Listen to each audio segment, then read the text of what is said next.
Olá, meu aluno, concurso ADM, vamos dar continuidade à disciplina de gestão de pessoas. É uma disciplina que a gente tem encaminhado um bate-papo, né? Uma matéria que não tem puxado muito.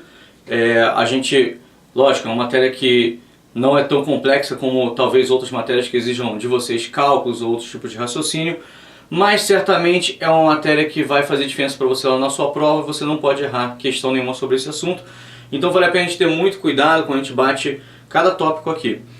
No último concurso que teve, todas as disciplinas, todos os assuntos de gestão de pessoas que caíram e que têm caído nos últimos anos, nós temos pego, graças a Deus, e isso tem refletido no bom resultado do concurso.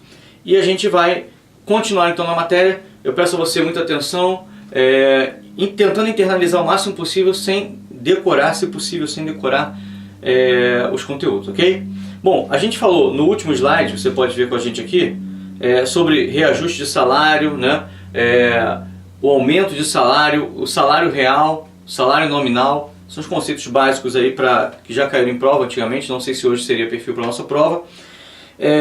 O item 2.7 vai falar de salário mínimo. A ideia é que todo mundo sabe, né? É o mínimo, a remuneração menor permitida por lei, então espera-se que isso seja uma forma também de regular a economia. Se você deixar solto, às vezes vai ter gente querendo pagar salários que vão ser análogos à escravidão, e você precisa então padronizar um mínimo aí de remuneração e também de tempo de carga de trabalho que a pessoa venha desempenhar para que haja um ajuste, né? O que diz lá no início de teoria geral da administração, o próprio Kevenato fala que Thomas Hobbes diz, ele cita Thomas Hobbes: o homem é o lobo do próprio homem.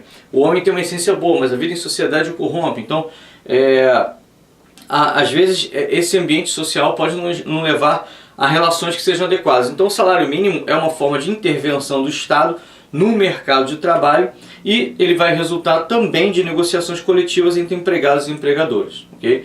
Muitas vezes a gente vê isso acontecer. Às vezes, para não perder o emprego, uma grande empresa, um fabricante de automóveis, ele vai lá e negocia com os sindicatos para ver alguma alternativa intermediária. Olha, vamos dar férias coletivas, o que é possível a gente fazer para que vocês não percam o emprego de vocês, uma vez que não temos receita. Se não tenho receita, certo, seria mandar embora, mas se eu quiser manter vocês aqui, vamos flexibilizar, ambas as partes ganham. Então é necessário sim haver intervenção do Estado, mas também negociações com os sindicatos, com os representantes de classe, ok? Bom, item 10.8, tipos de salário. Temos aqui salário por unidade de tempo, salário por resultado, salário tarefa. É muito interessante. Quando você fala de salário por unidade de tempo, ele é um conceito ligado ao mais básico que se tem de salário. A gente fala que salário, salário na forma tradicional, ele não te motiva, ele é algo que é estático, e se você trabalhou muito ou pouco, mais ou menos, rendeu ou não, isso não faz a menor diferença. O salário por unidade de tempo tem essa questão. Agora, o salário por resultado é diferente. O salário por unidade de tempo, a gente sabe, você vai trabalhar 8 horas por dia, 5 dias na semana, ou seja, 22 dias no mês, e você vai receber um salário X porque você está no cargo Y. Isso é um modelo tradicional. Agora, salário por resultado, esse é moderno. São esses conceitos que o Kevenato tem trazido para a gente. Salário por resultado abrange sistemas de incentivos, comissões ou porcentagens e prêmios de produção, gratificações pela produtividade alcançada e pelos negócios. Isso aqui é bem interessante, isso aqui é moderno, porque esse conceito, ele te insere no que há de mais atual na forma de remuneração. Aí muita gente vai falar: mas não é justo, e se eu não conseguir render aquilo que esperavam de mim, será que eu vou ganhar menos? Será que eu vou ser prejudicado? Ora, o salário por resultado, ele te obriga a mostrar resultados. É o que se espera de uma pessoa, que ela agregue valor. Lógico, ninguém é maluco, vai colocar alguma coisa que você não é capaz humanamente de cumprir, mas sim, é um desafio sempre render aquilo que a organização espera. Quando entrei no quadro complementar de oficiais, lá em 2009, quando eu fiz o curso de formação de oficiais lá na SFSEX em Salvador, eu conheci algumas pessoas que ganhavam mais do que ganham hoje no Exército. E eu perguntava: olha, o que faz você sair do emprego bom? A gente trabalhando em empresas sérias como IBM, Dell. Tinha um que tem um inclusive que fez o curso de formação com a gente. Ele, na época, ele já era mestre. O mestrado dele, a Dell pagou o mestrado para ele, um alto nível de formação. Ele falou assim: Joelson, eu ganhava bem. Bem é tipo 2 vezes o que eu ganho aqui no Exército. mas era por produtividade. Se esperava de mim sempre crescimentos, novas propostas, novas ideias para poder a gente melhorar. Então sempre o novo o tempo todo. E quando isso não acontecia, eu tinha uma queda brusca de salário. Então isso às vezes deixava ele falava assim, olha, tem uma hora que você cansa disso aí. Realmente é muito desafiador, é bacana, é recompensante você ver que seu trabalho rendeu algo a mais, mas por outro lado, tem hora que você cansa, que você fala assim, poxa, estou com um problema particular, isso vai refletir na minha renda. Por quê? Porque eu não consegui render aquilo que eu esperava, e aí naturalmente o salário não vai ser a mesma coisa. Olha que interessante, né? Que doideira, né? Enfim, e temos aqui o salário-tarefa, que é a fusão dos dois tipos anteriores. Nunca vi cair em prova aqui o salário-tarefa, nunca vi cair em prova. Então assim, pode ser que caia. Salário-tarefa, ele é uma junção, é uma forma de equilibrar. Então assim, você não vai ganhar só por resultado. A gente entende que em dado momento você pode não estar rendendo tanto.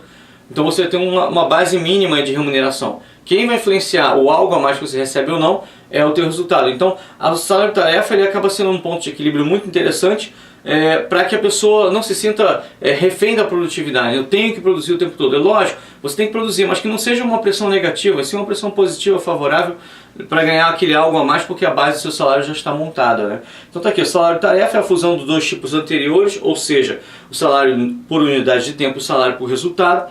O empregado está sujeito à jornada de trabalho, ao mesmo tempo o salário é determinado pela quantidade de peças produzidas, enfim, vendas que você fez. Tem muita loja que já trabalha mais ou menos assim, né? Você tem uma farmácia, por exemplo, você tem lá o balconista, ele tem uma base de salário que normalmente é bem baixa, tipo salário mínimo, e ele tem uma comissão por venda. Aí você fala assim, Gelson, mas por que isso? O que tem a ver isso com a produtividade deles? Tem tudo a ver. Muitas vezes você entra lá na farmácia e você vai comprar um determinado produto, você conversando com um balconista, ele te indica alguma coisa e você leva algo a mais. Às vezes, não vou dizer que seja certo ou errado, mas às vezes certo laboratório quer vender determinado produto, ele sabe que o carro-chefe, o que mais vende é o B, mas você quer vender o teu similar, o teu genérico da marca A, e você vai lá e dá um incentivo para o vendedor, olha, se você vender esse produto aqui, eu te dou um incentivo assim, assim, assado. Eu te dou, olha, você vai guardando aqui as notas, os comprovantes que você vendeu, você destaca aqui na cartelinha, quando você formar uma cartela completa, eu te dou uma televisão, eu te dou um aparelho de micro-ondas. Isso é interessante, porque você já tem o teu salário, mas você ganha algo a mais, né, um diferencial. Esse salário-tarefa é bem interessante, ele junta o tradicional com o moderno, ele acaba dando uma condição mais confortável e estimula bastante a venda. Então, guardando aí para a prova, salário por unidade de tempo é o modelo tradicional de remuneração, salário por resultado é um modelo moderno, é um modelo que envolve a produtividade, a capacidade de você produzir, e o salário-tarefa, que é a junção desses dois anteriores. Salário, significado da palavra salário. Bom, salário, lógico, depende muito da ótica, né? Eu vejo isso, às vezes, gerenciando. Quando você paga um professor top, quando você paga um parceiro top para vir aqui e dar um show pro seu aluno, isso é muito legal. Isso é realmente estimulante, porque você sente que a partir dali você vai ter a melhor proposta de conteúdo para aquela pessoa. Então, como empresa, você buscar alguém para trazer algo muito bom para o seu aluno, isso é essencial, isso é muito importante. Então, será que isso é custo? Será que isso é gasto? Será que isso é uma despesa? Ou isso é um investimento? Olha como muda a sua forma de ver, né? Eu poderia ver como simplesmente pagar aquela pessoa me faz perder alguma coisa, mas na verdade não é. Eu posso estar ganhando, né? Então o que significa? O salário ele tem diferença de visão, de ótica, é lógico. Para o empregado o salário é o quê? É aquilo que faz ele ir lá trabalhar para você. E ele pode mexer com a questão da expectância. Tá aqui, o que Avenato diz, o trabalho é considerado como um meio de atingir um objetivo intermediário, que é o salário. Essa é a ideia da teoria da expectância. A teoria da expectância diz que o salário permite alcançar muitos objetivos finais do indivíduo. Ele pode servir como indicador de poder, de prestígio, influencia sentimentos de autoestima. Ou seja, para quem trabalha numa organização, o salário ele tem influências de expectância, ou seja, você tem seus sonhos, seus objetivos lá fora, na rua, onde for, você tem uma expectativa de objetivos a alcançar e você acredita que com o seu trabalho você recebe um salário que te permite alcançar aqueles objetivos. Então o salário ele é a ponte para você alcançar objetivos que você tanto almeja. Isso é a teoria da expectância e essa é a visão do funcionário quanto ao salário. Agora, e para a organização? Ele é uma despesa, ele é um custo, ele é um investimento, o que ele é? E o que a Venato diz aqui pra gente? Olha, para a organização, o salário representa a um só tempo custo, uma vez que ele tem que ser diluído nos produtos, é necessário pagar alguém para estar ali acrescentando, agregando valor, trabalhando na sua organização, e também o investimento. Por quê? Quando você gasta naquela pessoa, você acredita que seu ganho é maior do que aquilo que você está gastando. Então, é um investimento. Custo, porque o salário se reflete no custo do produto, no serviço final. Investimento, porque representa uma aplicação de dinheiro num fator de produção, trabalho, como meio de agregar valor e obter um retorno maior a curto e médio prazos. Desenho do sistema de remuneração. Isso aqui já caiu em prova nas FESEX algumas vezes. É muito interessante você guardar. Eu quero que o tempo todo, quando você estiver estudando aqui os 9 critérios de remuneração, você associe na sua mente se ele está falando de remuneração tradicional ou no modelo moderno, né? O modelo de remuneração por meio da agregação de valor, ok? Eu quero que vocês dessem sempre essa visão. Eu estou no modelo tradicional de remuneração, salário fixo baseado no tempo, ou estou no modelo moderno que depende da minha capacidade de agregar valor. Vamos ver aqui. Bom, 9 critérios, sistema de remuneração. Primeiro aqui ele fala equilíbrio interno, que é a consistência interna, versus equilíbrio externo, que é a consistência externa. O que seria equilíbrio interno versus consistência interna? Bom, se você for pensar aqui num modelo organizacional, imagine aqui, eu estou fazendo para você vamos fazer aqui um modelo de organização. Vamos lá. Aqui está o modelo piramidal, né, que eu vou montar aqui para vocês. Tá? Modelo piramidal. Né? Esse modelo piramidal ele vai se ramificando, a gente sabe disso. O que seria ter equilíbrio interno ou consistência interna no que diz respeito a uma hierarquia, né? Considerando que existem cargos, que existem pessoas ocupando cargos. Consistência interna seria o seguinte: ora, se a pessoa está nesse cargo aqui que está no mesmo nível de um outro cargo, se ele está nesse cargo aqui ó, que eu estou pintando, espera-se que ele receba a mesma coisa que quem está no outro cargo no mesmo nível, ok? E receba a mesma coisa de alguém que esteja no outro cargo. Pessoas que estão no mesmo nível hierárquico devem, em princípio, receber a mesma remuneração. Isso é um modelo tradicional, é um conceito de equilíbrio interno, consistência interna. Também se espera que quem esteja numa função mais abaixo, né, aqui, ó, quem esteja numa função mais abaixo, ele, em princípio, desculpa aí, vamos lá. Tecnologia. Se ele está numa função abaixo, a gente espera que ele, aqui ó, ganhe menos do que quem está acima, né? É uma relação hierárquica também. Esse equilíbrio interno, essa consistência interna, ela considera o seguinte: se você está no mesmo nível, que pessoas que ganham o mesmo nível que você devem ganhar a mesma coisa. Trabalha no mesmo nível deve ganhar a mesma coisa. Quem trabalha abaixo deve ganhar menos. Quem trabalha acima deve ganhar mais. Isso é um equilíbrio interno, é uma consistência interna. Agora, o que seria uma consistência externa, um equilíbrio externo? Seria o quê? Seria você considerar que isso aqui é uma organização, né? Uma organização A. E se você tiver aqui ao lado uma organização B, espera-se que pessoas no mesmo nível hierárquico ganhem a mesma coisa, tenham mesmo nível de remuneração. Vou dar um exemplo aqui. Você é caixa de um banco. Bom, se há equilíbrio externo, seu banco é um banco que se preocupa com quanto ele te paga, ele quer ter uma consistência interna, ele não quer que seu funcionário se sinta desmotivado, ele vai oferecer a você um salário compatível com o que outras pessoas na mesma função fazem em outras organizações. Então, o caixa do Banco Santander, em princípio, deve ganhar, em média, a mesma coisa, muito próximo do que ganha o caixa do Banco Bradesco, um exemplo. Ok? É o que se espera, essa ideia de consistência interna e consistência externa. Agora, e a consistência interna é o equilíbrio interno, a consistência externa é o equilíbrio externo. Ok? Vamos voltar aqui então para o slide.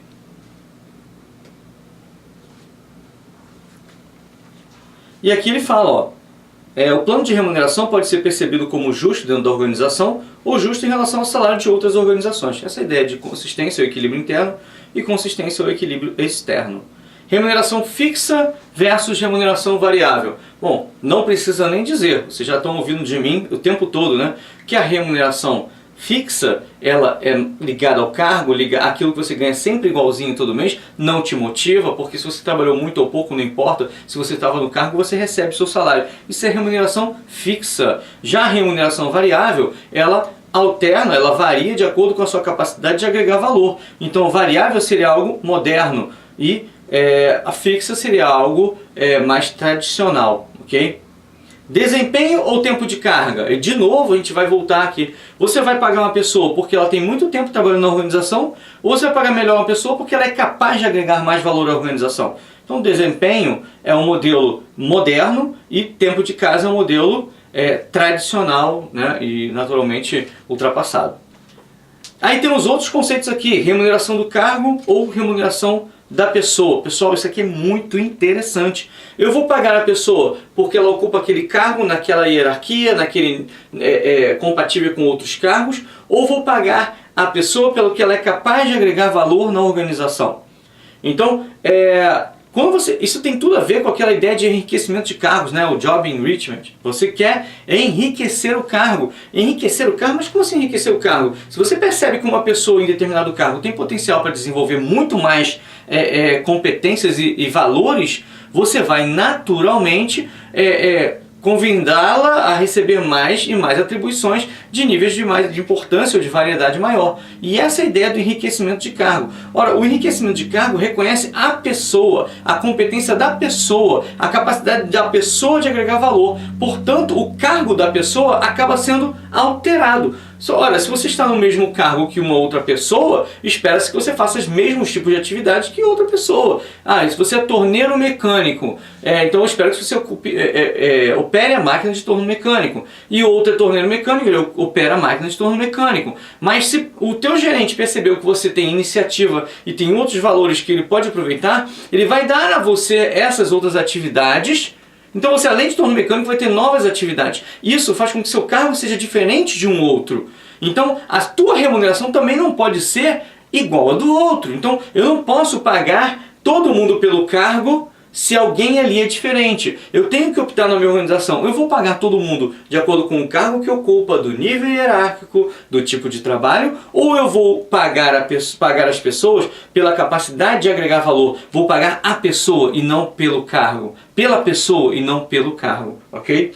Então, olha aqui, remuneração do cargo. O que diz o Kevenato? Refere-se à remuneração baseada na forma como o cargo é ocupado pela pessoa e contribui para os valores da organização. Ou remuneração da pessoa. Refere-se à remuneração baseada na forma como os conhecimentos e habilidades da pessoa contribuem para o cargo ou para a organização. Então, quando você enriquece um cargo, você reconhece a pessoa, você paga a pessoa, a capacidade dela agregar valor. Espera-se naturalmente que ela ganhe mais do que alguém que está simplesmente desempenhando as atividades rotineiras do cargo. Outro conceito aí na hora de você escolher um plano de salário para sua organização. Você vai pagar na base do igualitarismo ou na base do elitismo? Bom, o que é igualitarismo e o que é elitismo? Ora, a organização vai ter naturalmente vários níveis hierárquicos. Ora, com níveis hierárquicos os salários são diferentes. Mas, então isso quer dizer que é elitismo? Não, não é isso que quer dizer. Olha, o igualitarismo ele diz que existe uma base de remuneração que é padrão para todo mundo. Ou seja, se você oferece um pacote de benefícios para quem está no topo, você oferece o mesmo pacote de benefícios para quem está embaixo. Eu vou dar um exemplo aqui das Forças Armadas, né? O que compõe o salário do militar? É o soldo mais as gratificações, menos os descontos, o bruto, né? Tira-se os descontos, vai ter o líquido. Então, todos eles são baseados em soldo. Soldo, gratificações, e aí você tem o bruto. Daí você tira os descontos para ter o líquido. Então, o militarismo trabalha na base do igualitarismo. Mas espera aí, o capitão Joelson não ganha a mesma coisa que quando ele era sargento Joelson. Não ganha a mesma coisa, sim, ele não ganha a mesma coisa, mas não quer dizer que há um elitismo. A base de salário dele é a mesma. O soldo dele, como ele foi promovido, o soldo dele mudou. Então as gratificações são calculadas a partir do soldo, elas se atualizam, mas por conta da promoção. Mas a base de salário é a mesma. Isso é igualitarismo, né? O plano de saúde que nós temos ali, assistência de saúde do Exército, fundo de saúde do Exército, é o mesmo para mim. O plano de aposentadoria é o mesmo para mim, ou para o sargento, ou para o oficial da maior patente. Então, é o mesmo plano. E o que acontece? O elitismo já é diferente. O elitismo é diferente. Não, se você é um funcionário, por exemplo, do Ministério da Educação, se você é um funcionário, você tem um salário e um tipo de benefício. Agora, se você é ministro, se você está numa função de auxiliar do ministro, você tem outros tipos de benefícios. Ah, você tem auxílio paletó, você tem o aluguel da sua casa, você tem... Peraí, então eu tenho benefícios totalmente diferentes, uma base de pagamento, de reconhecimento, de remuneração e de benefícios totalmente diferente para quem está mais na nata, no topo, e diferente de quem está abaixo. Isso é elitismo, ok? Então ele fala aqui, igualitarismo. Remuneração pode incluir o maior número possível de funcionários sobre o mesmo sistema, ou, no caso do elitismo, a remuneração pode estabelecer diferentes planos conforme níveis hierárquicos ou grupos de funcionários, ok? Bom, dentro da ideia de consistência externa, eu tenho que optar também. A minha remuneração na minha empresa vai ser acima do mercado ou abaixo do mercado?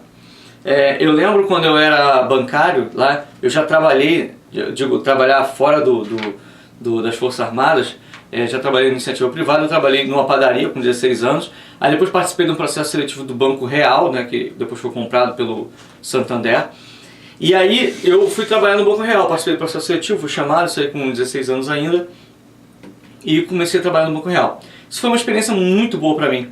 E é interessante que na época eu falava assim, olha, você trabalha no Banco Real, legal, porque o Banco Real ele paga melhor do que o banco tal. Então assim, tinha bancos privados que pagavam menos, outros pagavam mais. Na época eu acho que o Bradesco pagava um pouquinho menos, alguém que estivesse na mesma função que eu. Então assim, tem a média de mercado, você tem que ter uma consistência em relação ao mercado. Então ou você vai optar por trabalhar abaixo do mercado ou acima do mercado. Ou equilibrado. Se você equilibrou, você está na consistência externa, que é o conceito que a gente viu lá atrás, a ideia de buscar a consistência. Agora, se você optou por trabalhar abaixo do mercado ou acima do mercado, são linhas de trabalho diferenciadas. Lógico, vai mexer com a motivação de quem trabalha contigo. Remuneração abaixo ou acima do mercado. Os funcionários podem ser remunerados em um nível percentual abaixo ou acima do mercado. A escolha afeta custos da organização e satisfação dos funcionários.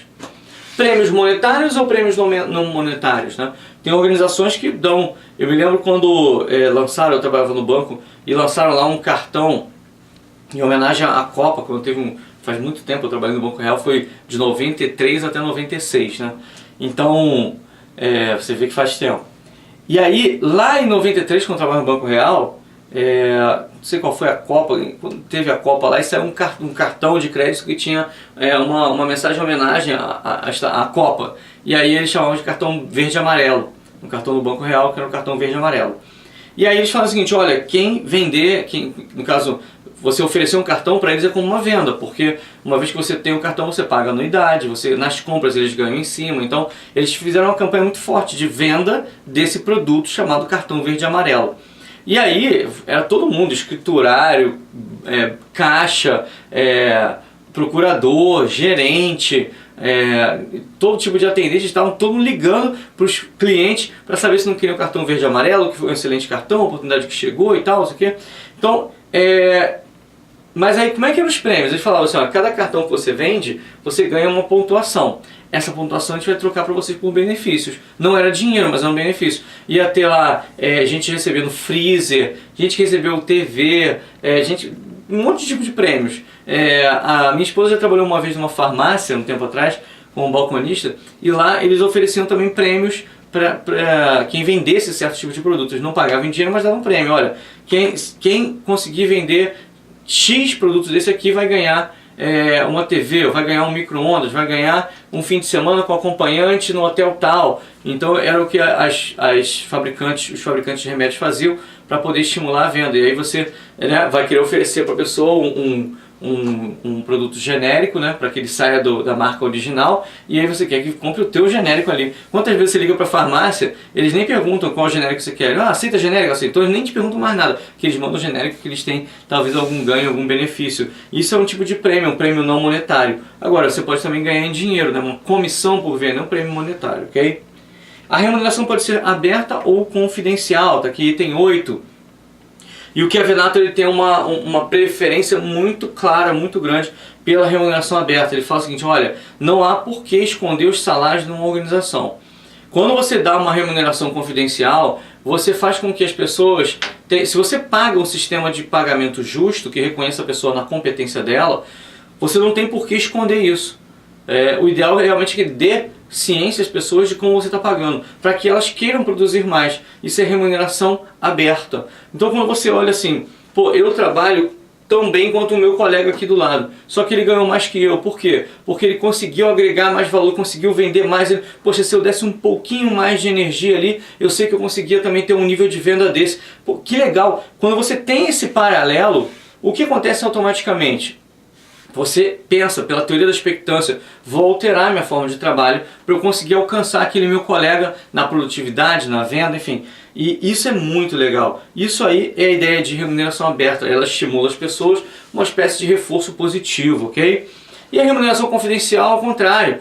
Se você não fala o quanto paga para as pessoas, se ninguém sabe quanto o outro recebe, isso acaba fazendo com que cada um fique na sua, mas ninguém se sinta estimulado por nada. Pode até não desestimular, mas também não estimula, porque você não sabe quanto o outro ganha. Você não sabe se a competência dele está fazendo ele ter mais vantagens, mais benefícios na organização, ok?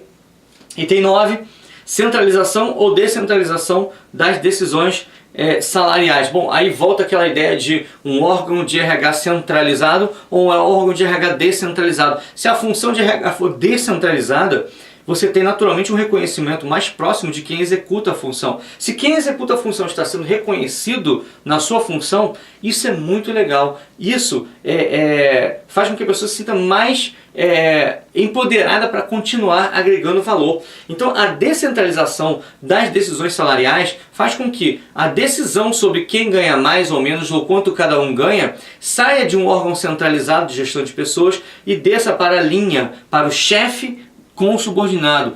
Daí ele pode reconhecer adequadamente cada subordinado seu e estimulá-los da maneira também adequada. Já a centralização de RH, a centralização das decisões salariais, faz com que as decisões salariais fiquem num órgão que é distanciado de onde acontecem as atividades. E quando você distancia o órgão de quem executa, e você tem que decidir salarialmente, você acaba não reconhecendo as diferenças que tem entre cada tipo de funcionário. E você, quando junta todo mundo no mesmo balaio, no mesmo saco e trata por igual, você não reconhece, naturalmente você desestimula aquela pessoa que estava dando algo a mais, ok? Então, centralizar ou descentralizar, qual é o tradicional? Centralizar. Qual é o moderno, o novo, aquilo que vem agregar valor? A descentralização das decisões salariais, ok?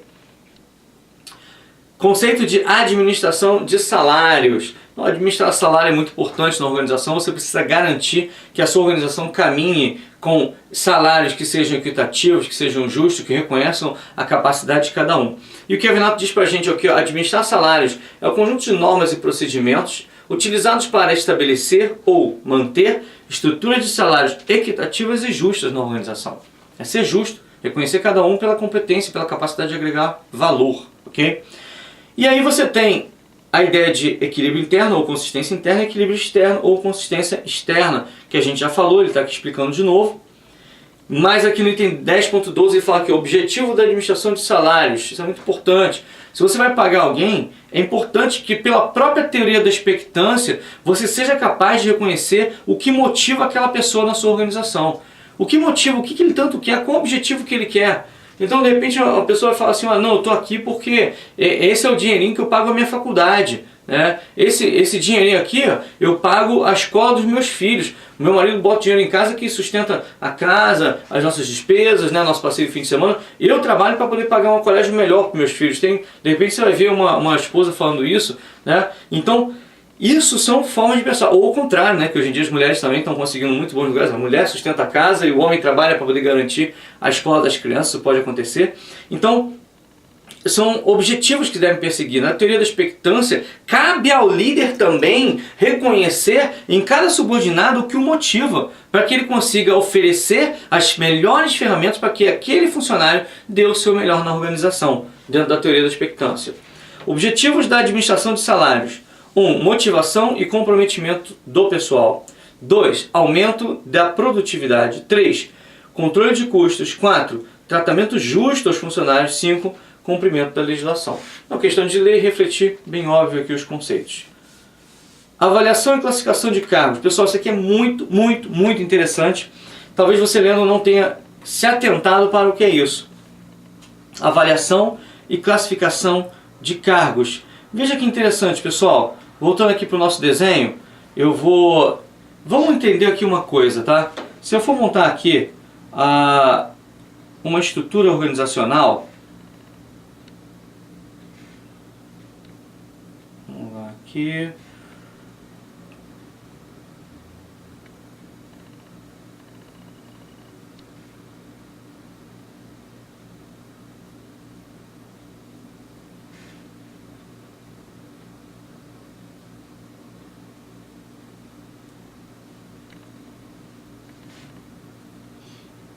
Vou fazer um desenho aqui, estou deixando ele terminar o desenho para mim.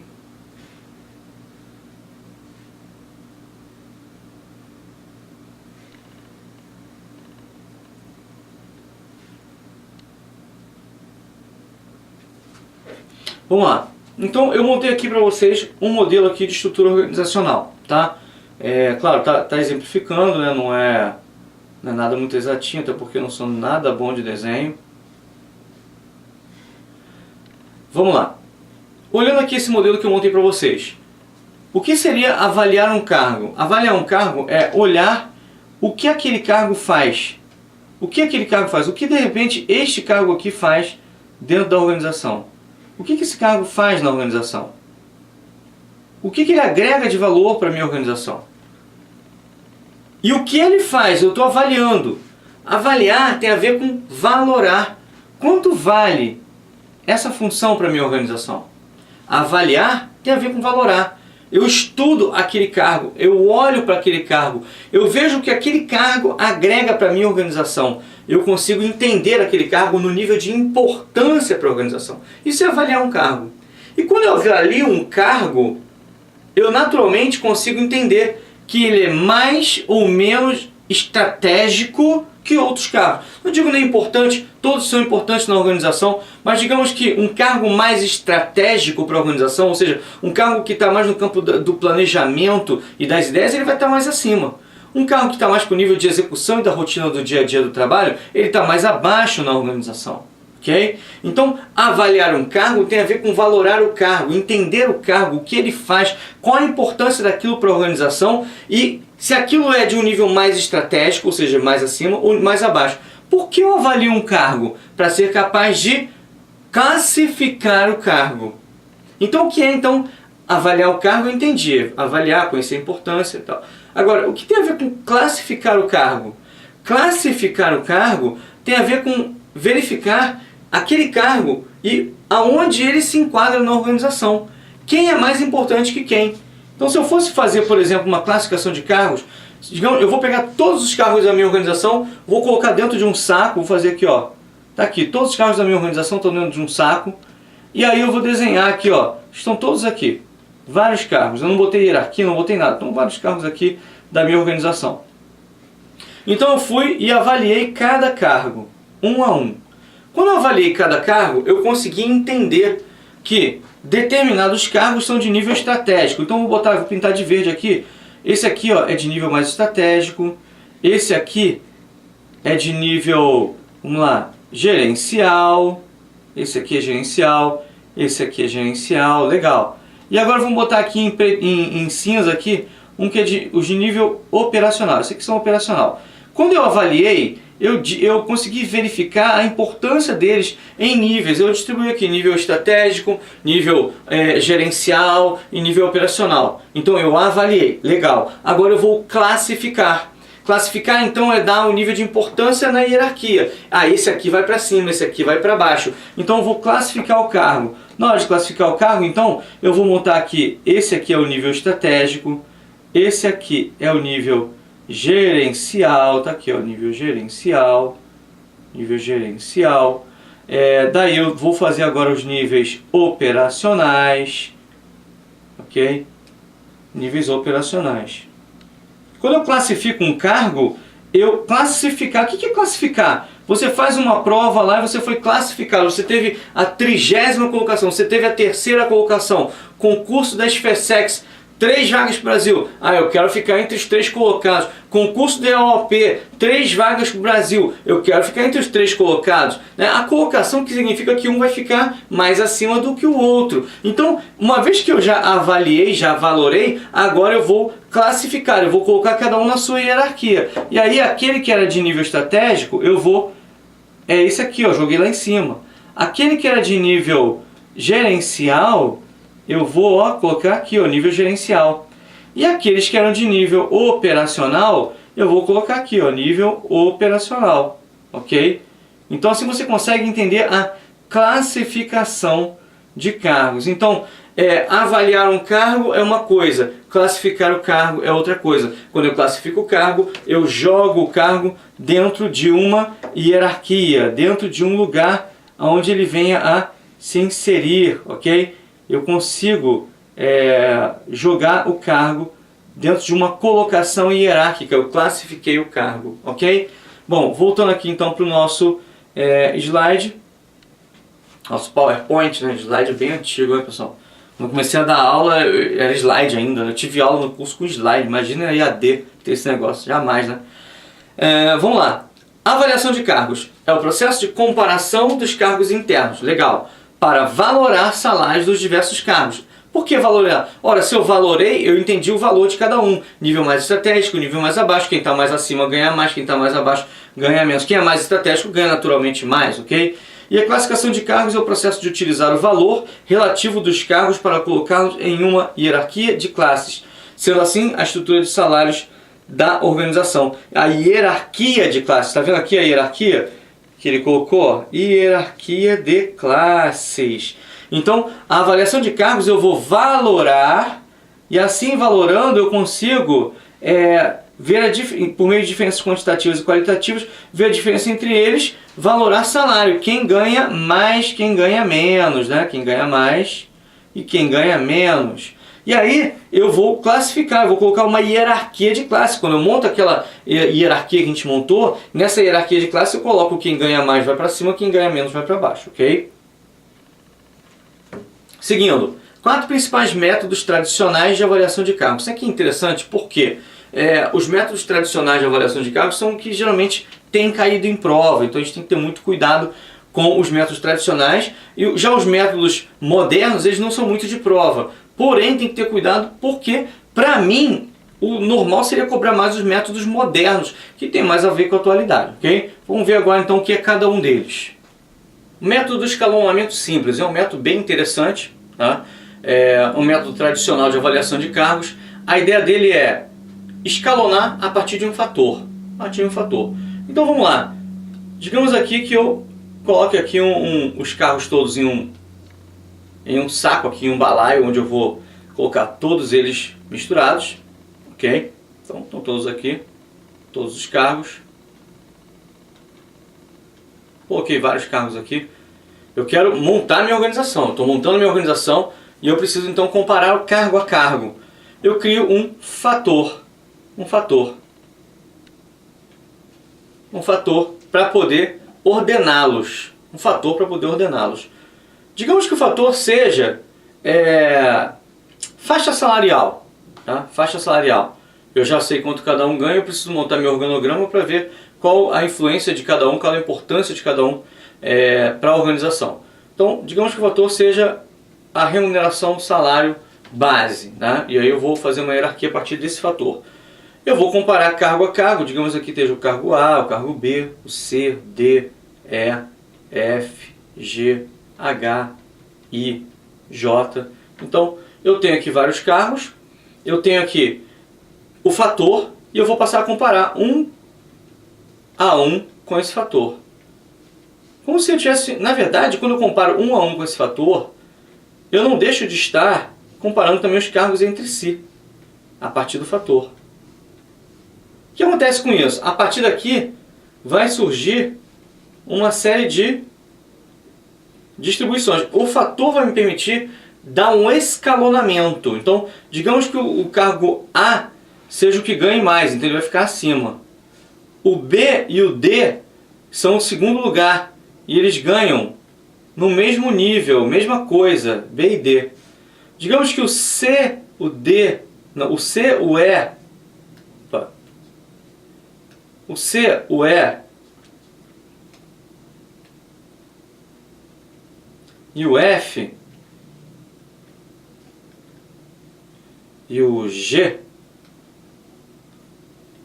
ganham o mesmo nível também, só que abaixo do D. Eu estou começando a escalonar eles a partir de um fator.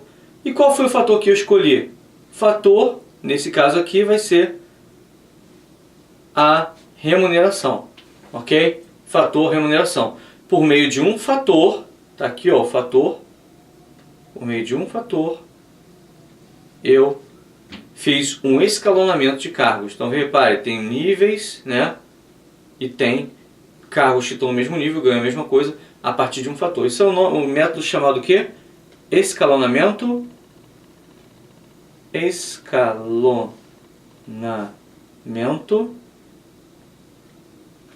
simples. Compara o cargo a cargo por meio de um fator. Vamos ver como é que é lá? Vamos ver se bate, pessoal? Então tá aqui, ó. Método de escalonamento simples ou método de comparação simples consiste em dispor os cargos num rol crescente ou decrescente em relação a um critério escolhido que funciona como um padrão de comparação. Na prática, é uma comparação cargo a cargo em função de um critério escolhido como base de referência. Esse é o 10.4. Vamos lá. Item 2. Método das categorias pré-determinadas, Job Classification. Método de escalonamento simples. É uma variação do método do escalonamento simples. Método de escalonamento simultâneo, né, digo. É uma variação do escalonamento simples. Requer a divisão e separação dos cargos em categorias pré-determinadas. Ele dá um exemplo aqui, né? Cargos mensalistas, cargos horistas. Poderia ser, por exemplo, aí, nível de instrução, categorias por níveis de instrução, né? E dá aqui exemplo, 3 categorias pré-determinadas: cargos não qualificados, cargos qualificados, cargos especializados. Após a determinação das categorias pré-determinadas, aplica-se o método do escalonamento simples a cada uma delas independentemente. Então, vamos fazer aqui um método de categoria pré-determinada para ver se a gente guarda, que tem que ter a categoria, né? Isso é muito importante. Então vamos lá. Método de categoria pré-determinada. Eu tenho lá aquele meu saco de cargos da minha organização que eu preciso, né, hierarquizar, classificar, ver quem está acima de quem. Então está aqui vários cargos, né? Aqui estão os cargos. E eu vou colocá-los dentro de categorias pré-determinadas. Vou criar aqui algumas categorias para a gente poder jogar os cargos aqui. Categorias. Vamos lá. Nível superior. Nível médio técnico. Nível fundamental técnico. Nível fundamental básico. Veja, eu criei aqui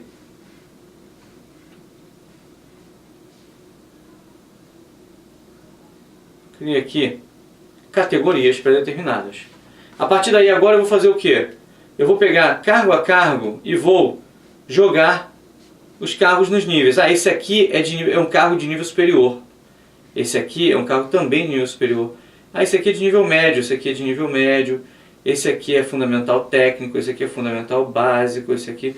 E aí você vai jogando dentro de cada um deles, dentro das suas categorias pré-determinadas, ok?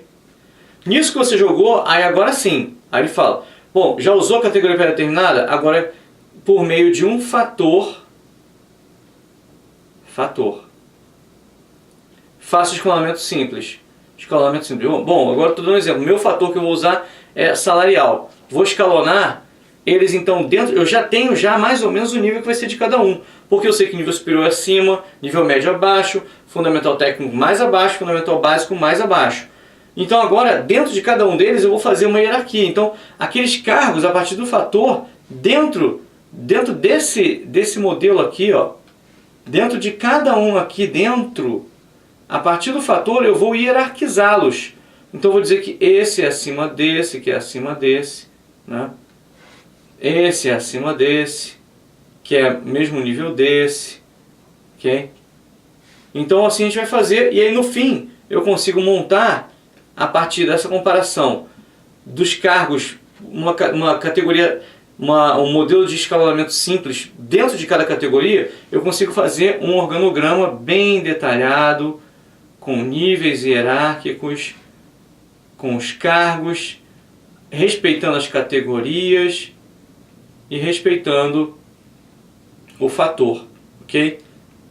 Olha que interessante. Então, se eu conseguir fazer esse modelo aqui embaixo, esse modelo aqui que eu estou hierarquizado, foi a partir da comparação, primeiro, jogando os cargos dentro de categorias pré-determinadas, depois comparando com o fator para poder escalonar dentro, fazer um escalonamento simples dentro de cada categoria dessa, e a partir dali eu consigo montar o meu organograma bem detalhadinho, respeitando as categorias e o fator, ok? Então esse é o escalonamento simultâneo, ou, no caso, a categorias pré-determinadas. Então tá aqui, após uma determinação das categorias pré-determinadas, aplica-se o método do escalonamento simples a cada uma delas independente, ok? Foi o que a gente fez. Vamos seguir aqui. Temos também o método de comparação por fatores. E a ideia do método de comparação por fatores, já está vendo aqui que é no plural, né? O escalonamento simples ele comprava um fator apenas. Já o escalonamento por fatores, ele vai considerar mais de um fator, né, como o nome já fala. Então ele é um refinamento do método de escalonamento. E se o escalonamento proporciona a comparação do cargo com outros fatores, o método de comparação por fatores proporciona várias comparações com cada um dos fatores de comparação. Então uma coisa é você comparar com um fator, outra coisa é você fazer várias comparações com vários fatores de comparação. Então está aqui fatores de comparação. É ainda uma técnica analítica através da qual os cargos são avaliados e comparados através de fatores, no plural, de comparação de cargos. Então, é como você chegar lá naquele modelinho que a gente está mostrando para você. Vamos lá. Aquele modelinho a gente colocou então os cargos todos dentro de um pacote. Por que eu estou separando aqui? Para não dizer para você que já tem uma hierarquia influenciando a minha forma de pensamento. Eu coloquei dentro do pacote como quem estivesse olhando os cargos como se fossem papeizinhos representando cada cargo que eu vou organizar de alguma forma para poder montar um organograma para essa organização. E esse, por fatores, ele fala que vai ter mais de um fator. Então vamos lá, vai ter um fator 1, que pode ser a remuneração. Fator 2 poderia ser o quê? Poderia ser questão de qualificação, né? Qualificação pode ser um fator. Daí eu posso colocar mais um fator aqui, um fator 3, que não vou nem tentar criar um exemplo aqui para isso. Então, mais de um fator, e agora eu vou comparar cargo a cargo em relação a cada um dos fatores. Quando eu comparo os cargos com cada um dos fatores, eu tenho um tipo de influência diferente. Por quê? Ora, quem ganha mais? Eu estou aqui, eu ordenei numa determinada sequência. Desse quem ganha mais, tem alguém que é mais qualificado? Então reorganiza, bota ele acima do que não é qualificado. E desses, dos que ganham mais e que já tem uma hierarquiazinha a partir do segundo fator, a gente cria um outro fator para poder diferenciar. Cargos que tem como exigência o domínio de língua estrangeira. Então já separa de novo. Então você cria uma nova hierarquia dentro desses vários fatores. No fim, a partir da comparação de cada fator, eu vou criar uma nova distribuição, classificação de cargos, uma nova hierarquia de cargos que respeite mais de um fator, ao invés de ser respeitando um fator só, como era no modelo anterior, ok? Vamos lá.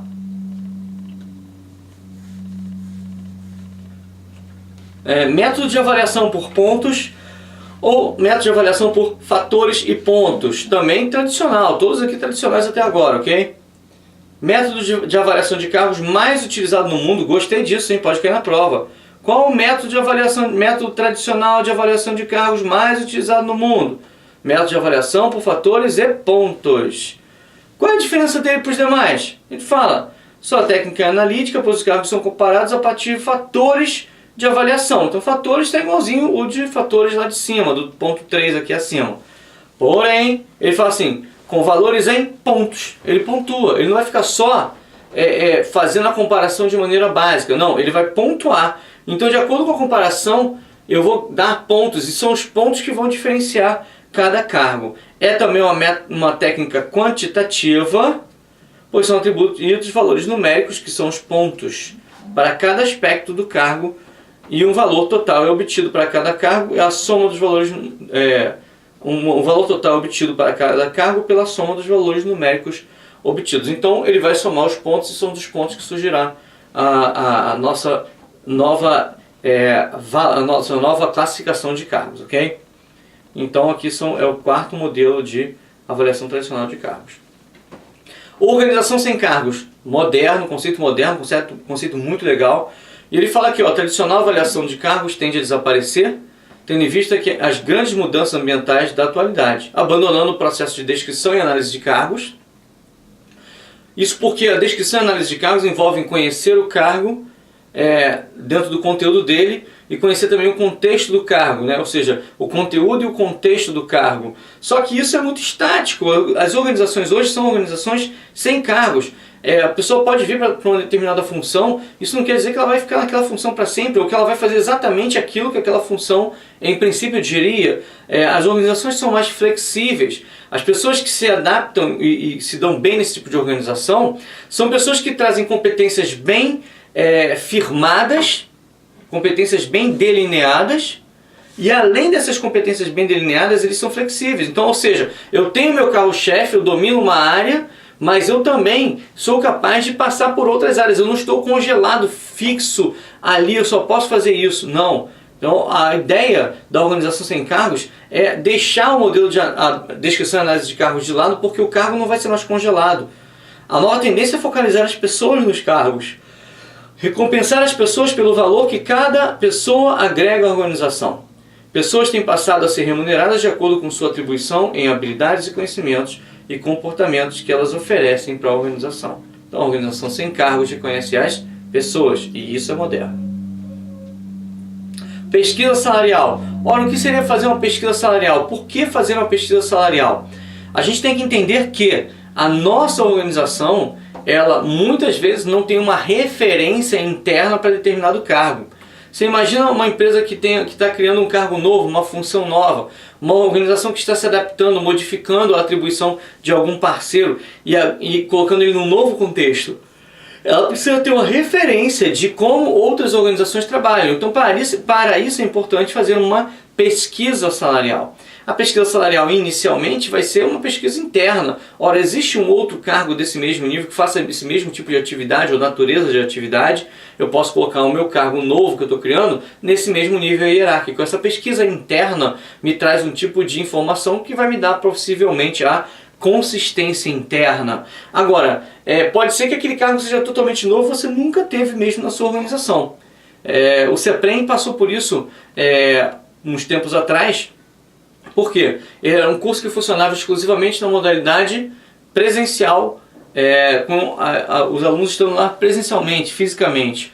E havia uma demanda de alunos de todo o Brasil querendo fazer o curso, que é o curso que mais aprova para as FESEX, tanto que montou a equipe do concurso ADM. E aí, eu quero fazer o curso, mas não tem. Então eu vou comprar um outro curso lá, concorrência, porque ele tem EAD, o CEPREM não tem. Então o CEPREM foi obrigado a se atualizar.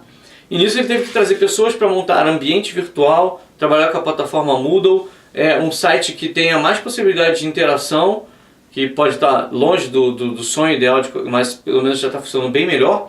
E esse trabalho teve que ter alguém técnico conhecedor dessa área. Então, para o curso, isso é um cargo novo. Como é que eu vou pagar essa pessoa?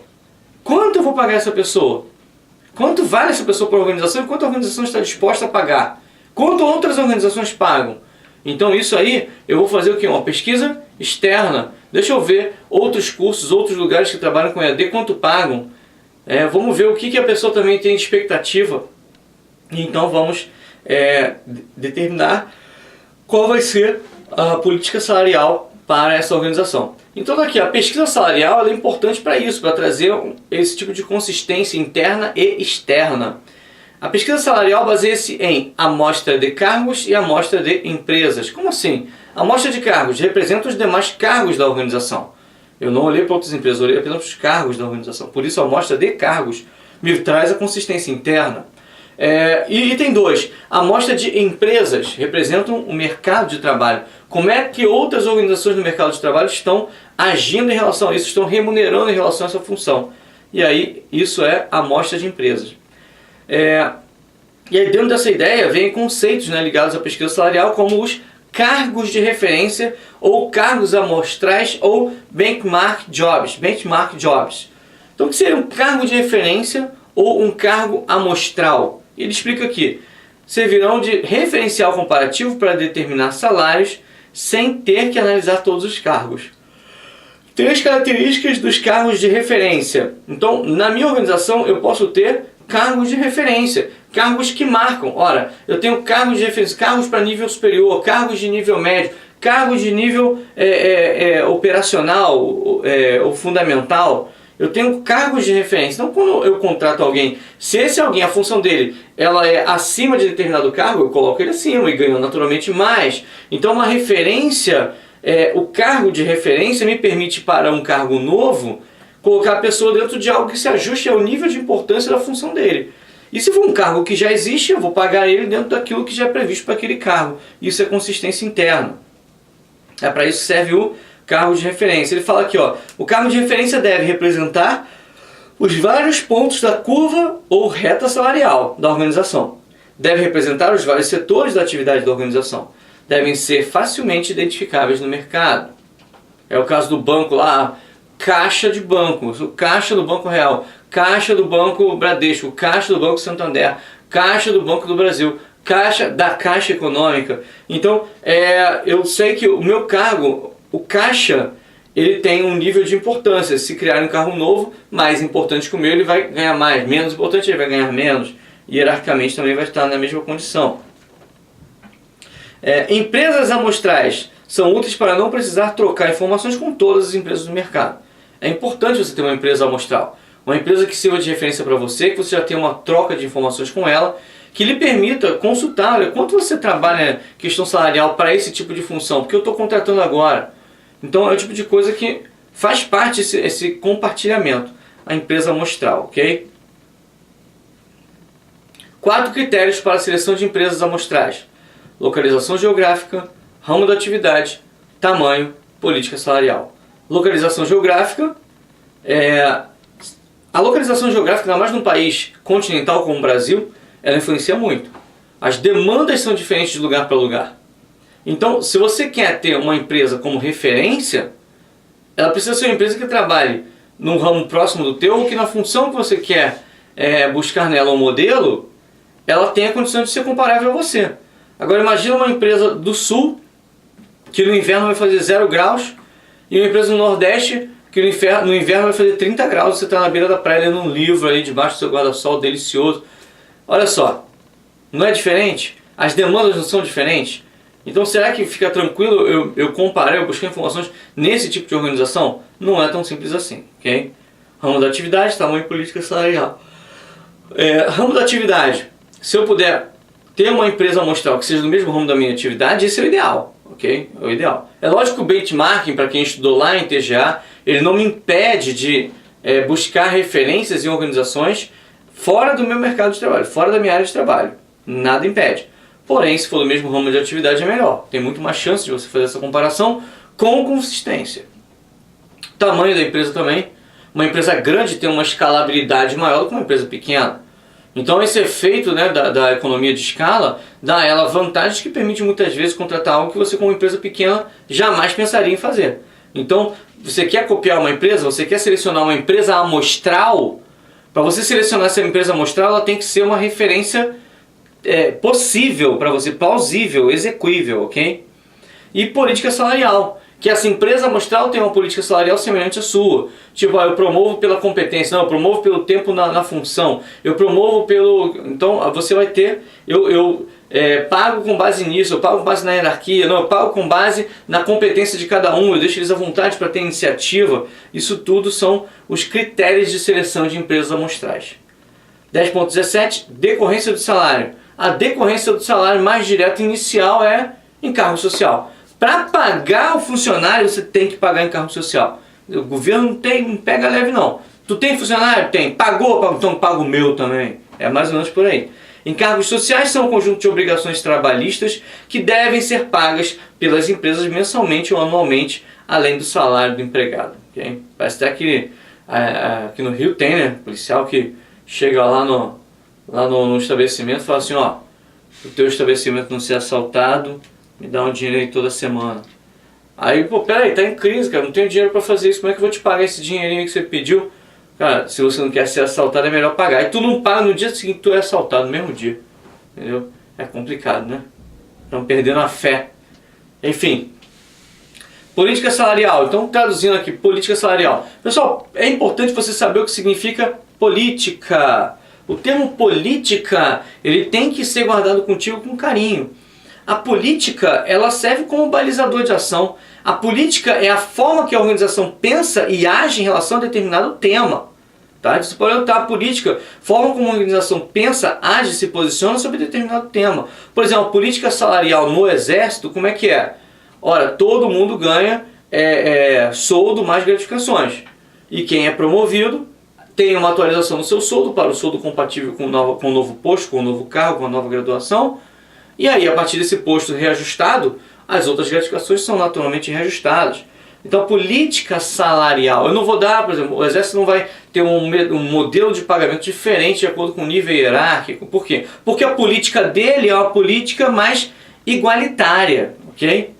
Política salarial é o conjunto de decisões organizacionais tomadas a respeito de assuntos relacionados com remuneração e benefícios concedidos aos funcionários. 7 critérios da política salarial. Ela deve ser adequada, distanciar-se dos padrões mínimos estabelecidos pelo governo, equitativa, cada pessoa deve ser paga profissionalmente, de acordo com seu esforço, habilidade e capacitação. Deve ser balanceada, a remuneração deve compor um pacote razoável, né? Deve ser balanceada, equilibrada. Deve ter eficácia quanto a custos, ou seja, ela tem que te dar resultados. Não adianta você pagar uma política salarial que agrade o funcionário e você não sustente, você morre, você quebre, entendeu? Então não dá. Segura, salários devem ser suficientes para fornecer segurança para os funcionários e ajudá-los a satisfazer suas necessidades básicas. Incentivadora, salários devem motivar eficazmente o salário produtivo. 7. Aceitável para os empregados. As pessoas devem compreender o sistema de salários e sentir que ele representa um sistema razoável para eles e também para a organização.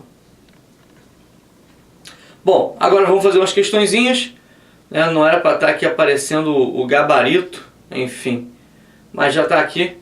Vamos então comentar. Quanto aos principais critérios utilizados para a construção de um plano salarial, aquele que pode estabelecer diferentes planos conforme níveis hierárquicos ou grupos de funcionários, tecnicamente denomina-se, aqui ó, aquele que pode estabelecer diferentes planos conforme níveis hierárquicos ou grupos de funcionários. Ele quer saber um critério de construção de um plano salarial que diferencia os níveis. Isso é elitismo, né, pessoal? Não precisa nem elitismo, ok? Segundo a RH, na área de administração de salários, chama-se remuneração. O que é remuneração? É o tudão, né? Resumindo, remuneração é o tudão. Então tem que ver a opção mais completa aqui. Tudo aquilo que se ofere, direto ou indiretamente, como consequência do trabalho prestado na organização. É o tudão? Se é o tudão, é a administração de salários humanos, de salários na organização, ok? B. Apenas o salário nominal e real, envolvendo valores diretos fixados no contrato de trabalho. Sério. Aquilo que se paga a título de gratificações e comissões adicionais que compõem a parte variável do salário? Claro que não. O remuneração é tudo, pessoal. Não é só o salário, são os salários e os benefícios em geral. É tudo, tá? Vamos lá. Bom, tem mais exercícios aí para você no ambiente virtual. Minha dica para você: vai lá no ambiente virtual, vê o que tem, pratica, vale a pena, você só tem a ganhar. Estamos caminhando para terminar essa matéria que está tranquila. Sim, tem conceitos que são novos para vocês, vão ter que guardar, tentar internalizar da melhor forma possível. Não sei se dá para decorar, mas enfim, faço o melhor de vocês, porque a prova já é perto, a prova já é ali em março, talvez em março, já cantar até que pode ser em fevereiro, é a OP 2018. SFSEC sempre em setembro, você tem 1000 opções. O CEPREM esse ano ele vai mudar algumas coisas, o concurso ADM a gente deve montar uma turma Master, a turma que é para Marinha, Exército e Aeronáutica, e aí o aluno que quiser fazer só Aeronáutica pode fazer, só Marinha pode fazer, só Exército pode fazer, ou se quiser pode fazer a turma Master, que vai acrescentar mais algumas disciplinas para que ele fique pronto para os três concursos. Isso é muito legal, porque tem muito concurso bom aparecendo por aí. Não é uma época boa para concurso, mas tem aparecido opções boas, então vocês têm que aproveitar, tá legal? Bom, fico por aqui e daqui a pouco a gente continua com os próximos capítulos. Bom, já falamos de salário, agora vamos falar um pouquinho de programa de incentivos, capítulo 11. Incentivos e contribuições. Já que eu me provo essa questão aqui, esse assunto, esse nome, né? Incentivos ou alicientes, ou induzimentos ou recompensas. São nomes para dizer, para representar aquilo que a organização paga aos funcionários. Então, aquilo que você ganha na organização, aquilo que te faz ficar na organização, é o seu incentivo, seu aliciente, seu induzimento, sua recompensa. Eu quero muito que você guarde cada palavrinha dessa. Elas são muito fortes para você de prova. Incentivos, alicientes, induzimentos ou recompensas. Às vezes no meio de um texto, uma questão de gestão de pessoas, você acha lá a palavra induzimento. E o que é o induzimento? Aquilo que te induz a trabalhar para a organização, ou seja, são as remunerações que você recebe da organização, ok? Incentivos, alicientes, induzimentos ou recompensas, tá? E existem também as contribuições. O que são as contribuições? São os pagamentos que o funcionário faz à organização em troca do salário que vai receber. Então, na verdade, essa troca que tem entre o funcionário e a organização, ela se dá por meio de pagamentos. O funcionário quer salário, portanto ele paga por esse salário. E paga com o quê? Com a moeda que ele tem, que é o trabalho. Já a organização, ela precisa dessa pessoa, dessa capacidade de agregar valor que a pessoa tem. Então ela paga essa pessoa com uma moeda que ela tem, que é o quê? O dinheiro, ok? Ou incentivos, enfim. E ele fala aqui, ó, incentivos ou alicientes ou induzimentos são pagamentos feitos pela organização a seus participantes.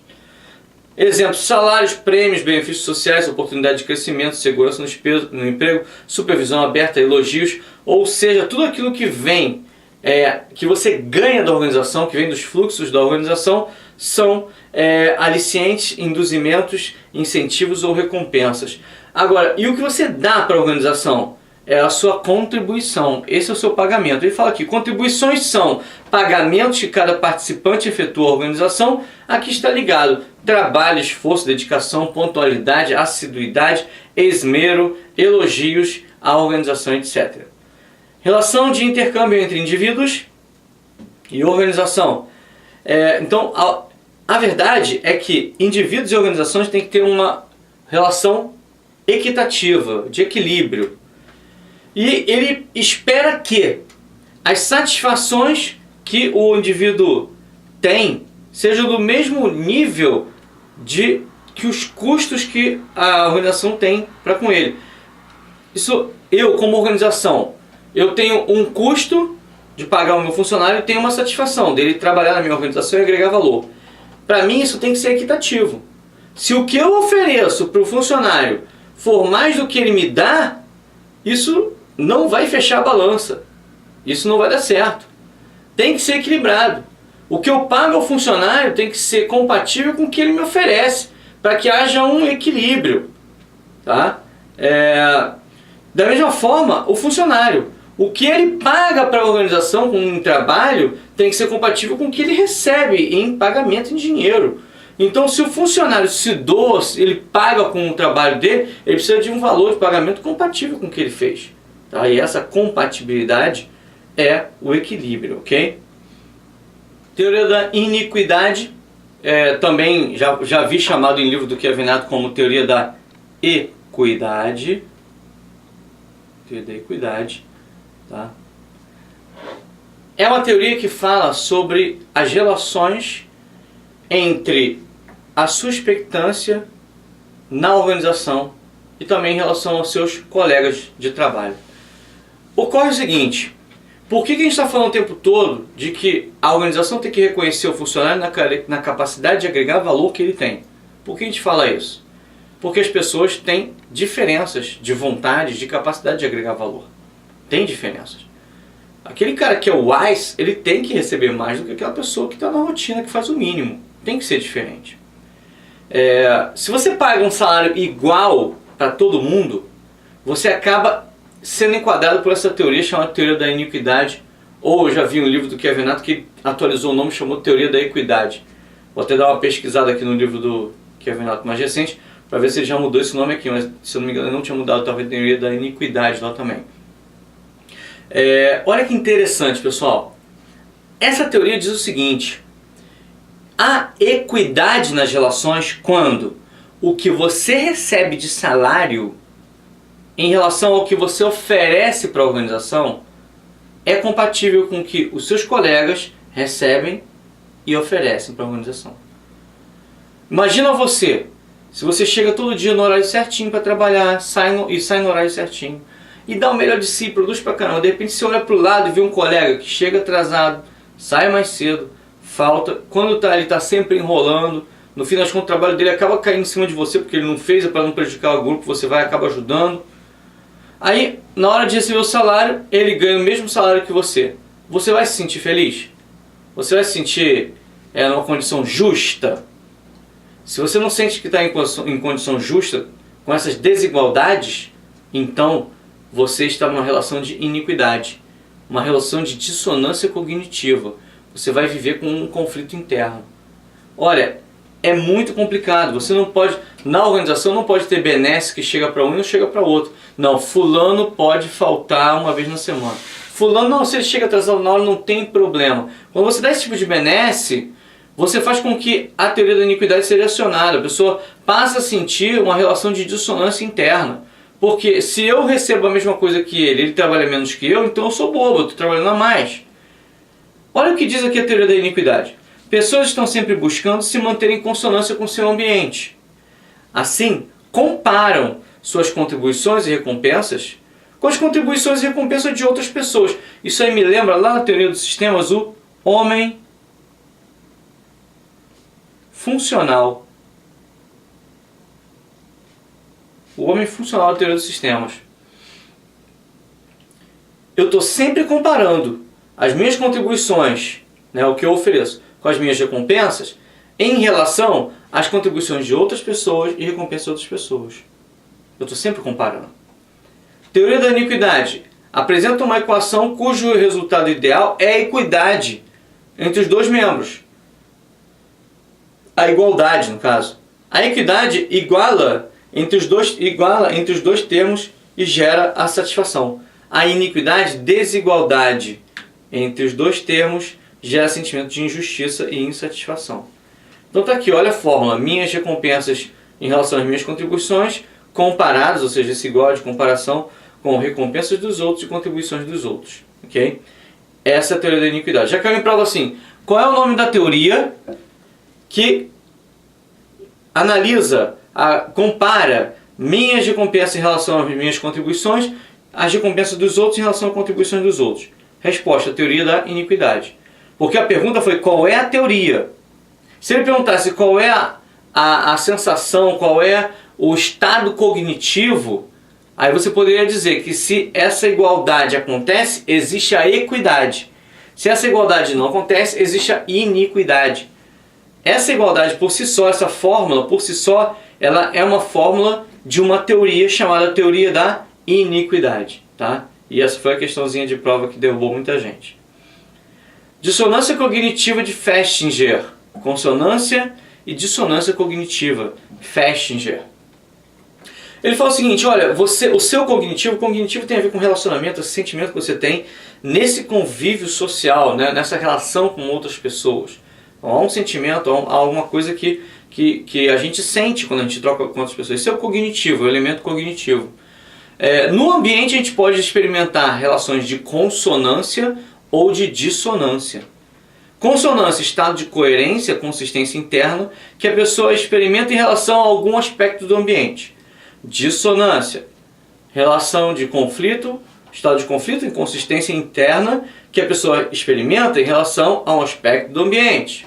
Então você pode ter uma dissonância cognitiva ou uma consonância cognitiva em relação aos aspectos do ambiente. A dissonância cognitiva, como seria assim, consonância ou dissonância? Imagina que você vive uma situação que você não gostaria. Imagina que você está trabalhando numa empresa e você não está feliz com o que você faz, você não está feliz com o salário, você não está feliz com nada. Você está ali apenas porque você ainda não arrumou outro emprego. Enquanto você não arrumar, você vai ficar ali. Isso aí é um modelo de dissonância. Você vai conviver com esse desgaste interno de estar fazendo o que você não quer numa empresa que você não queria. Essa relação de dissonância, ela só vai passar quando você conseguir ir para o lugar que você tanto queria. Isso é a dissonância. Tá? Já a consonância é quando você experimenta aquilo que você experimenta no ambiente bate com aquilo que você queria, aquilo que você acreditava. Aí é a relação de consonância. Exemplo aqui, você acredita que fumar faz mal à saúde. E você não tem força para parar de fumar, para largar o fumo, o cigarro. Então, você está experimentando uma relação de dissonância. Agora, você acredita que fumar faz mal à saúde. E você conseguiu encontrar forças e está aí há uma semana sem fumar. Você está experimentando uma consonância interna. Ou seja, poder atender ambientalmente aquilo que você acredita. Dissonância cognitiva, conceitos. Elemento cognitivo é uma espécie de crença, conhecimento, opinião que o indivíduo tem em si mesmo ou no meio externo. Relação dissonante. São duas cognições em relação dissonante. Sei que fumar é prejudicial à saúde e ainda assim fumo. É dissonante, eu não consegui largar o fumo, mas eu sei que faz mal, eu gostaria de largar, mas não consegui ainda. Então estou numa relação dissonante, eu estou me desgastando internamente com isso. Relação consonante. Duas cognições em relação consonante. Sei que fumar é prejudicial à saúde, por isso não fumo ou abandonei o fumo. Relação irrelevante. Sei que fumar é prejudicial à saúde. Meu vizinho fuma. Para mim pouco importa, isso é irrelevante. Ok? Alternativas para resolver a dissonância. Isso é curioso, você fala assim, isso aqui é óbvio que você está lendo. É óbvio, mas as pessoas não entendem. Tem gente que acha que acaba com a relação dissonante mudando o mundo inteiro, porque ele não quer mudar, né? Tá aqui, ó. Se você vive em dissonância, como você vai solucionar isso? Ele faz uma proposta. Primeiro aqui, a pessoa muda seu comportamento para reduzir a dissonância em relação à realidade externa. Esse é o ideal. 2, a pessoa mantém suas convicções e tenta mudar o mundo ao redor. Tem muita gente que acha isso, né? Tipo, eu não gosto de ser militar, mas como eu passei só para ser militar, então eu vou ficando por aqui e vou tentar mudar o mundo inteiro. Vai sofrer muito, meu filho, vai viver em dissonância. Outra relação, a pessoa passa a conviver conflito íntimo da relação dissonante ou inconsistente. Então, você tem lá uma dissonância, não tem força, não tem vontade de abandonar aquilo, então você passa a conviver com aquilo. Então, você tem 3 opções. Ou você muda o seu comportamento, ou você tenta mudar o mundo, ou você não tenta mudar ninguém. Você convive com sua gastura diária, tomando antiácido, né, para você não ficar com a gastrite. Okay? Enfoques da teoria de campo e da dissonância cognitiva. Bom, o homem é um ser transacional, ou seja, ele realiza transações no ambiente, trocas com o ambiente. O homem tem um comportamento dirigido para um objetivo, sempre você trabalha por objetivos, por metas a cumprir. O homem é um modelo de sistema aberto. Sim, o homem é um modelo de sistema aberto. Okay? Por quê? Ele interage com o ambiente o tempo todo.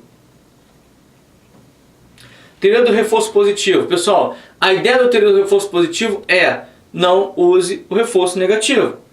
Como assim? O que é o reforço negativo? Eu quero que o cavalo ande, então eu bato nele, bato bastante nele. Ora, se você bater em qualquer um, ele puxa a carroça. Tu amarrar a carroça em mim e me der uma chibatada, eu vou carregar a carroça, cara. Agora, isso é reforço negativo. Eu não consigo o melhor das pessoas por meio de reforço negativo. Ameaçando punir, ameaçando bater, você consegue que as pessoas façam o mínimo. Sempre o mínimo. Se você conseguir estimular as pessoas a darem o seu melhor, aí é diferente. Como é que se estimula então as pessoas a fazerem o que você quer, dando o seu melhor e não o mínimo? Não é com reforço negativo, é com reforço positivo. Ou seja, reconhecendo o que as pessoas fazem e que está dando certo. E aquilo que está dando errado, você pode até recomendar que mude, mas você vai continuar reconhecendo o que está dando certo. Por exemplo, foi estabelecido que cada operário tem que fazer 100 peças por dia. E todo mundo faz a média de 100 peças por dia. Mas olha, quem passar de 100 peças por dia vai ganhar um prêmio por peça a mais produzida. Então, com isso, eu estou dando um reforço, um incentivo para que ele queira produzir mais. Esse incentivo para que ele queira produzir mais é o reforço positivo. Você pode pegar o cavalo e bater nele ou dar uma cenoura, botar uma cenoura na frente dele e ele anda. Né? O cachorro lá, você vê lá, Faustão lá, artistas com seus cachorrinhos, seus poodles, seus cachorrinhos de raça, salta daqui, pula dali. No fim de cada atividadezinha, o que eles dão? Eles dão um tapa no cachorro? Não, dão um biscoitinho no cachorro. Entendeu? Claro, se você enfiasse um espeto nele toda vez que ele errasse, o bicho não ia errar não, mas é por medo. Será que ele ia dar o seu melhor? Então a gente, nem que seja por interesse, você tem que saber estimular as pessoas. E uma das formas de estimular as pessoas é o chamado reforço positivo. Olha o que diz o conceito. Pessoas procuram desempenhar suas atividades de maneira pela qual obtêm maiores recompensas ou benefícios.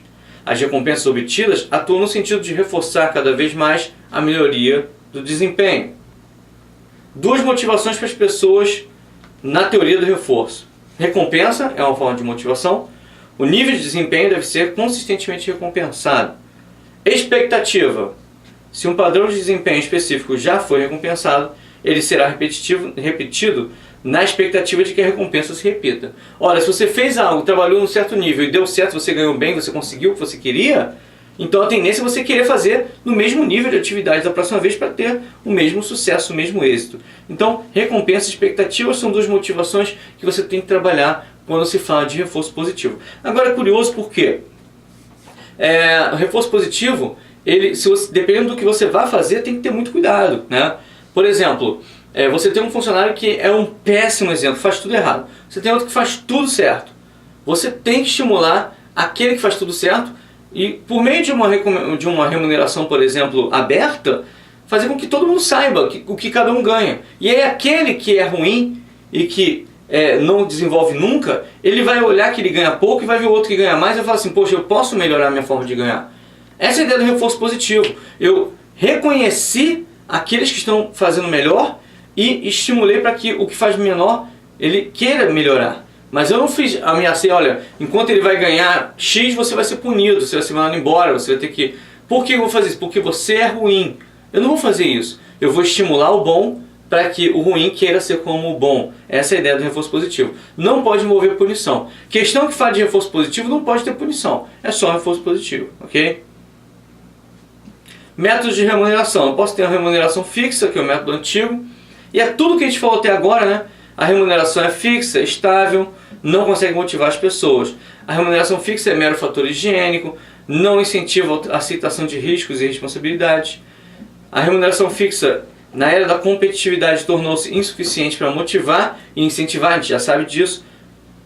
Insuficiente para obter um comportamento proativo, empreendedor, eficaz na busca de metas e resultados. Novo método de remuneração, que é o oposto de remuneração fixa, é a remuneração por competência. Essa é aquela da agregação de valor, ok? E aqui está um quadrinho que o Kevin Renato fez, né? Onde ele mostra aqui, ó, a remuneração por competência e a remuneração fixa, que é baseada no cargo, ok? E aqui ele vai falar aqui, ó, objetivo primário da remuneração baseada no cargo, pagar de acordo com o cargo ocupado. Objetivo primário da remuneração por competência, pagar de acordo com as competências individuais grupais. Objetivo da remuneração, objetivo final da remuneração baseado no cargo, ser justo, equitativo, manutenção do equilíbrio interno e externo. Objetivo final da remuneração baseado na competência, ser equitativo e dinâmico do equilíbrio, justiça equitativa e dinâmica do equilíbrio interno e externo da remuneração. E assim ele vai fazer esses paralelos para você ler em casa. Eu acho que é decoreba, grandes coisas, é para vocês analisarem, tá legal? Esse quadrinho é muito legal também para a prova de vocês. Não veja assim como um fator, talvez, nossa, vai cair na prova esse quadrinho ou aquele quadrinho. Eu acho que é muito mais você entender, tem mais chance de você fazer um bom resultado lá na prova.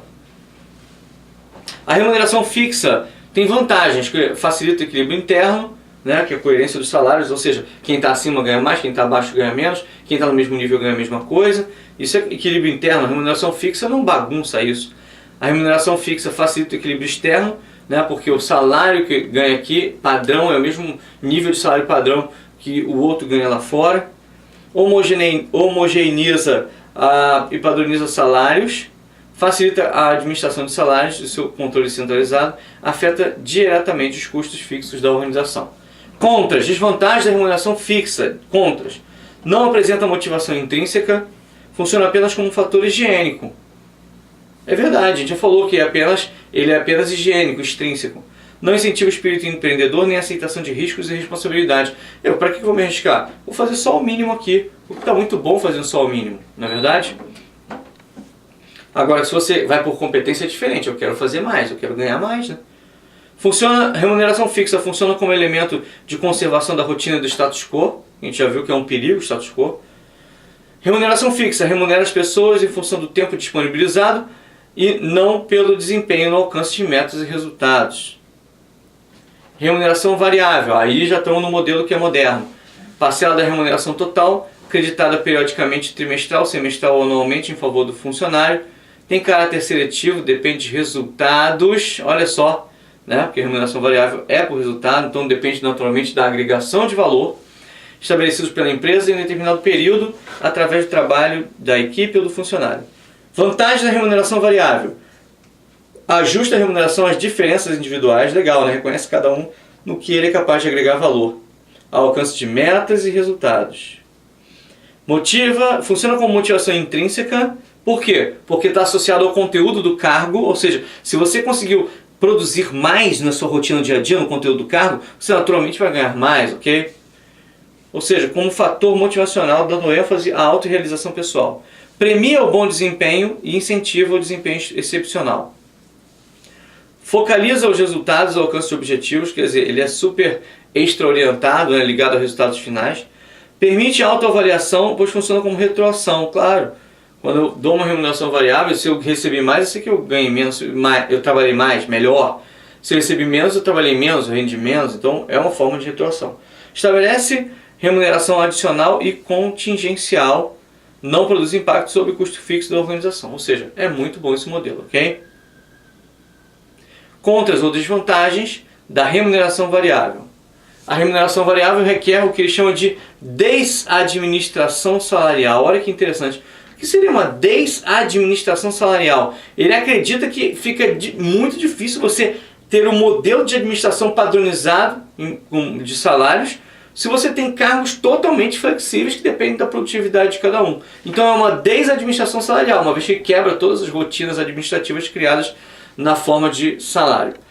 Altera as estruturas salariais lógicas rigidamente estabelecidas, instalando uma contingência em função do desempenho. Ele também bagunça com a hierarquia, sabia? Por quê? Se você, num cargo abaixo, produziu muito e ganhou mais, e alguém que está no cargo acima produziu pouco e ganhou menos, pode ser que de repente o subordinado ganhe mais que o chefe. Então essa desadministração salarial bagunça inclusive a hierarquia e a classificação de cargos. Ok? Reduz o controle centralizado dos salários, pode provocar queixas dos funcionários não beneficiados e possíveis também pressões sindicais. Principais modelos de remuneração variável. Opção de compra de ações da companhia. Imagina, você trabalha numa companhia que está com capital aberto e você pode comprar ações você ganhou um recurso X pela tua produtividade que você pode converter em ações da companhia. Oferta de ações vendidas por meio de preço subsidiado ou transferidas aos seus funcionários, conforme determinadas regras. Participação nos resultados alcançados. Pagar ao funcionário uma percentagem ou fatia do valor que cada pessoa ajudou a atingir. Então, a participação no resultado alcançado, ela reconhece que cada um agregou valor. Então, de repente, eu me lembro lá no Banco Real, chegou lá essa participação nos lucros, né, um percentualzinho que eles estabeleciam para dividir nas agências, né? Então veio a participação dos lucros da minha agência. Eu trabalhava na agência Andaraí, na rua Barão de Mesquita, aqui no Rio de Janeiro, esquina com a rua Uruguai. E era bem legal, eu gostava muito de trabalhar no banco, um ambiente bom de trabalho. E quando vinha esse dinheiro lá, a gente ficava super feliz, né? E naturalmente, a minha atividade era mais simples, eu trabalhei lá como boy, depois é que fui promovido a escriturário caixa. Mas como boy, como contínuo, a minha fatia era pequenininha, né? Já a fatia do gerente era gorda, tinha gente que trocava de carro, né? Isso aí em épocas áureas aí de Petrobras, mas eu não sei se hoje em dia ainda tem, mas isso é bem interessante, a participação nos resultados alcançados. Pagar ao funcionário uma percentagem ou fatia do valor que cada pessoa ajudou a empresa a atingir, ok? Remuneração por competência ou por qualificação profissional. Isso é curioso porque o nome da remuneração, o nome mais genérico da remuneração, que reconhece cada um na sua capacidade de agregar valor, é remuneração por competência. E aí ele fala que a remuneração por competência tem alguns tipos, né? E um dos subtipos, né, desses tipos de remuneração por competência é um modelo que ele chamou de remuneração por competência. Ele repetiu o nome dele. É como se falasse assim, olha, o nome genérico grosso modo, vamos pensar aqui, cachorro. Então, a raça é cachorro. E a espécie é cachorro. A raça é poodle, boxer, bulldog, enfim, pitbull. Da mesma forma que a remuneração, né? A espécie é remuneração por competência. Agora, as raças que tem ali dentro são remuneração por compra de ações, participação em ações da empresa, e uma dessas espécies ali dentro é a remuneração uma dessas raças ali dentro é a remuneração por competência, também chamada de remuneração por qualificação profissional, ok? Relacionada com o grau de formação, o nível de capacitação, premia certas habilidades técnicas ou comportamentais. O foco principal passa a ser a pessoa, não mais o cargo. A competência, né, são atributos como capacidade técnica, personalidade, criatividade, inovação e conhecimento. Funcionários que ocupam o mesmo cargo podem ter salários diferentes de acordo com a competência de cada um. É isso aí mesmo. Esse novo conceito resgata as diferenças. As pessoas ganham pela colaboração no sucesso da empresa. E o item 4 aqui, distribuição no lucro dos funcionários, é a distribuição anual de certa proporção dos lucros aos funcionários, aquilo que eu falei que tinha lá no Banco Real. Aqui tem um quadrinho comparando a remuneração tradicional com a remuneração por competência. E aí coloca aqui, ó, remuneração tradicional, né, pagamento de salário, previamente estabelecido do cargo, o salário é fixo, a avaliação de desempenho não afeta a remuneração da pessoa. E aqui tem o outro, são tudo que a gente já viu, né? Para você ler esse quadrinho na sua apostila, não tem nada de novo aqui. Vamos fazer umas questõezinhas? Exaex 2001, o indivíduo tem como premissa o esforço para estabelecer o estado de consistência ou coerência, segundo Festinger. A ausência dessa condição influencia o comportamento das pessoas. A essa situação damos o nome de... Então, a ausência da consistência, a ausência dessa condição influencia o comportamento das pessoas. Que condição é essa? A ausência da condição chamada consistência. Então, a ausência da consistência ou coerência influencia meu comportamento. Que nome eu dou isso? Dissonância cognitiva? Para mim né? Consonância? Não. Valência positiva? Nunca vi. Ressonância temporal? Nunca vi mais gordo. Irrelevância passiva? Não dá. Resposta letra A. Outra aqui, fundamento da remuneração que objetiva a distância entre líderes e liderados. Então tem um tipo de remuneração que mexe na distância entre líderes e liderados? Tem. Remuneração por competência, a gente já sabe. Por meio de uma mudança organizacional, geralmente caracterizada pela descentralização das decisões, autonomia operacional e medição de resultados, pela agilidade, flexibilidade, eficácia e eficiência. Denomina-se remuneração por... Aqui, né? Competência, não tem nem outra, né, pessoal? Letra 2B de bola. Minha dica aí, fechando esse capítulo, façam os exercícios do ambiente virtual, sanem suas dúvidas, não deixem nada crescer, nada acumular, e vamos seguindo crescendo aí, vamos caminhando no conteúdo, e até a próxima, até os próximos capítulos.